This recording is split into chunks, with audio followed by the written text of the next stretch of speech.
G'day, Steve Morgan. Australian Bass Tournaments with the first of 2 events we're running at Forster in the Daiwa BREAM series. This is the X-Braid round, and this man beside me needs no introduction. We've talked to him a few times before in the last few years. Mark Healey, you are on a run for the ages. And we were just talking before this interview. I've never seen anyone in the last, 25 years put together such a lot of wins. So, mate, thank you. It means a lot. It is not.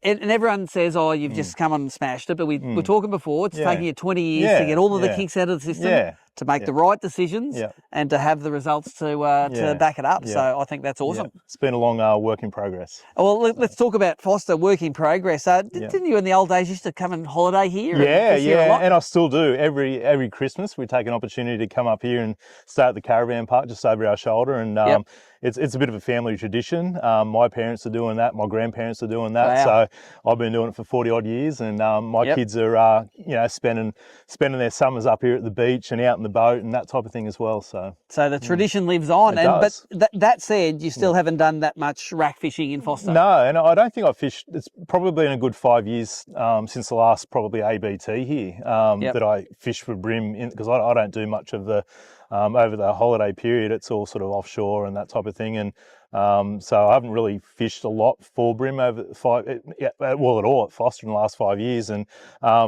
rack fishing, it's probably not my forte, and it's not something that I've done a lot of in the past. I've always sort of been at Forster more open water, more sort of lake driven. So but obviously with that being out of bounds, had to change that up this week. Well, it worked out really well for you, and look, it was tight on day one. On day one you had there was a lot of small fish around. You had 4 small fish and a giant, which was the big bass. I'm sorry, the big BREAM for the weekend. BREAM, but it was a bass weight. It was nearly 1.5 kilos. And, there was a few of us saying, got it leading, but not on them. But just and I felt the same. I was like, without that fish, like I took a 26 tipper out and put a 42 fork in. So that's right. You would have had, high ones. Higher ones at best, I would have said. So, but then on day 2, things changed. And let's talk about the weather. It's the lake was out because of the gale warnings out in the ocean.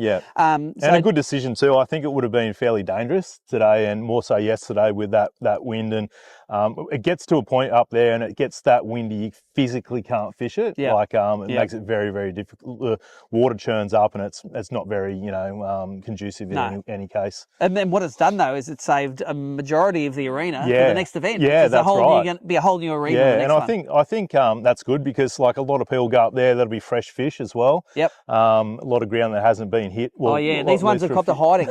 An absolute punish. So it's been a fairly reduced arena for Forster. And, I think the last 2-3 days, this lower part of the system's been absolutely keen. So, I'll be keen to get into some fresh water and have a bit of a look around. Let's go through your strategy then. Day 1, day 2, both days fishing the racks. Explain the Mark Healey rack fishing method. So, it's not rocket science. You just, whether you're fishing floating racks or fixed racks or post, it just depended on the current, the tide, the wind. It wasn't easy. Boat positioning was hard, casting was hard. You finally get a good cast in, then your line would bow and it'd end up on a post, that type of thing. So it wasn't easy, but I just found that I actually fished heavy crabs, a bit more control over the lure. I'm fishing that's a Shimano X-Braid. It's 6'10" medium light. And it's really nice. It's still light in the tip, so you can cast those lures, whether it's a crab or a crankbait or whatever it might be. But it's got a lot of balls in the lower end to pull them out. It's just a really good length, 6'10", still accurate enough, but plenty of length to get those fish out. And that's matched up with a Vanford 2500 high gear. And I say high gear because line retrieval is a big thing when you're fishing the racks. You hook a fish and it can be a matter of inches between landing the fish and not. So although I wasn't fishing a lock drag, I was fishing 6 pound creaky plus and 8 pound, it's probably backed off a bit now, 8 pound to 10 pound Oshia leader. And that's up from your normal leader, isn't it? Yeah, exactly. And I just find if I go too heavy, I'm not fishing naturally, and it affects the way I fish. So I still try and fish as light as I physically or possibly can, still get the bite and have a chance of catching or landing the fish. So the question is, you throw that in the racks, how many won and how many lost? Well, today, all the battles were won. And that's the difference between getting a 3 kilo bag and a 3.9 kilo bag. Yep. And that doesn't happen very often when you fish racks, and not that I've done a lot of it, but when I have done it, I've lost my fair share of fish. So they just swam the right way today. Everything worked. Yesterday, I did get dusted a few times in the racks fairly early on.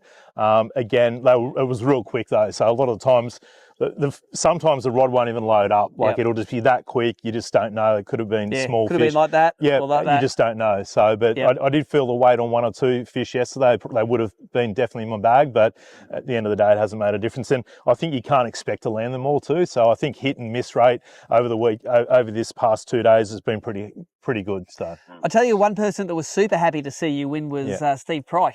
He's come up from Victoria to try and qualify for the grand final, got himself an instant qualification. No, that's good. That's one thing that's not on your resume yet, grand final win. No, there's not a lot that's not on there, but that is one thing, and I've come very close. I've had seconds, a couple of thirds, a couple of fourths. I've been thereabouts, and haven't managed to get that one under the belt yet. So Marlow this year is the grand final, and you know that's the one you want to keep going on the roll, because we're giving away a 5.3 metre alloy craft boat, 150 Mercury racing on the back, all the kit on it.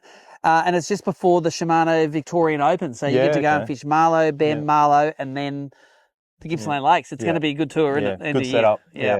So let's hope that you can keep the roll going for them, because the grand final would be a nice one to have your name on. We've had 25 BREAM grand finals and 25 different winners. Yeah, it's incredible. It's like it's crazy. And every year we go, oh, this year it's going to be the year, and it never is. So let's see how we go. The Victorians, they're hard to beat on their home ground. Turnover of anglers. So, yes, that's right. So anyway, congratulations again. $3,600. Thank you. Plus 500 for big BREAM, plus 250 for a Merc bonus, mate. Good to see you in the Mercury finally, and congratulations. Awesome. I'd just like to thank obviously Pagey for lending me his boat. He's a legend, isn't he? He's so good. You know, most people just wouldn't do that. So just very, very grateful for that. So thanks, buddy. Appreciate it. Legend. Hiko, running around batteries in the middle of the night last night, hooking us up. Delando for, you know, just everything that he's helped with over this week. And 2 amazing non-boaters too this week that were very understanding and, you know, help with the boat management, and realise that it's not always easy as a non-boater fishing structure, especially racks, and they could appreciate that. And it's about having those conversations, being honest, and having a good communication. So yeah, I'd like to thank everyone that was involved with that. Well, there you go. This isn't the last one. This is a new one. This is, how many in last 3-4 years? 10? 10, yeah. So not too bad.